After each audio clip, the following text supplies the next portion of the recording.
Միասին այլընտրանքային հասարակական քաղաքական շարժման նախաձեռնությամբ կայացավ քննարկում մտագրո Հայաստանի առջև ծառացած անվտանգության և արտաքին քաղաքական մարտահրավերների հանգուցալուծման հնարավոր ուղիները խորագրով, որին մասնակցեցին ոլորտի մասնագետներ, փորձագետներ և հանրային գործիչներ։ Մենք հրավիրել ենք այսօր հիմնականում փորձագետներին,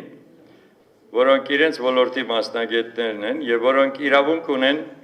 նաև ներկայացնելու իրենց տեսակետը և իրենց առաջարկությունները։ Այդ առաջարկությունները մենք նախատեսում ենք անպայման ամփոփել և ներկայացնել հանրությանը։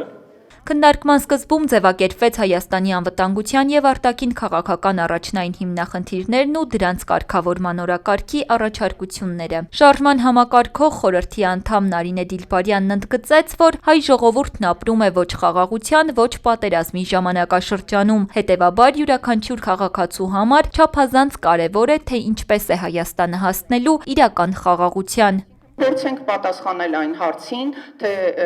այդ առաջնահերթ բոլորի համար գերնպատակ խաղաղությունը ինչպիսին պետք է լինի, որովհետև խաղաղություն իր պատկերացմամբ իշխող վարչակազմը բերել է, հիմա երևի աշխարհի ամենախաղաղ վայրերից մեկը Արցախն է, Արցախի հանրապետությունն է, որտեղ այլևս չեն ապրում արցախցիներ։ ՀՀԿ գործադիր մարմնի անդամ Պաշտպանության նախկին փոխնախարար Արտակ Զաքարյանը նշեց, որ պետությունը չի կարող չունենալ ազգային անվտանգության ռազմավարություն և այդ համատեքստում նա հանդես եկավ առաջարկությամբ, որը վերաբերում է ազգային անվտանգության ռազմավարության նոր մոդելի մշակմանը։ Հիմնական ուղղությունները արտաքին քաղաքականություն, ռազմատեխնիկական, ռազմաքաղաքական խնդիրներ, արցախցիների վերադարձի իրավունք, Հայաստանի Հանրապետության պաշտպանական քաղաքականությունը, պաշտպանունակության խնդիրները, կիբեր և տեղեկատվական անվտանգության հարցեր,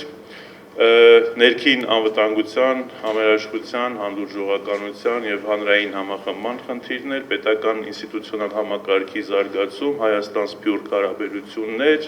կրթական համակարգ, բարոյահոգեբանական համակարգ, տնտեսություն, տնտեսական տարբեր ճյուղերի համաչափ զարգացման և տնտեսության